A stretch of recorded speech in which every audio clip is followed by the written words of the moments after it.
front of me is DOOGEE V20, and today I would like to show you how you can manage apps permissions on this DOOGEE device. Firstly, go into Settings, scroll down and tap on Privacy section right away. Now you need to click on Permission Manager and tap on one of your device's features, like Location. Then select an app by tapping on it, like Maps, and click on one of those options. Allow all the time, allow only while using the app, ask every time, or don't allow. I will go with the first one, allow all the time. So when I go back and swipe up, as you can see, Maps just gained access to this device location.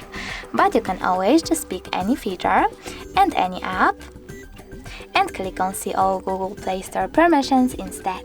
Now manage all of them only for this app from here. Thanks so much for watching. If you enjoyed this video, smash that like button, comment, and definitely subscribe. Bye!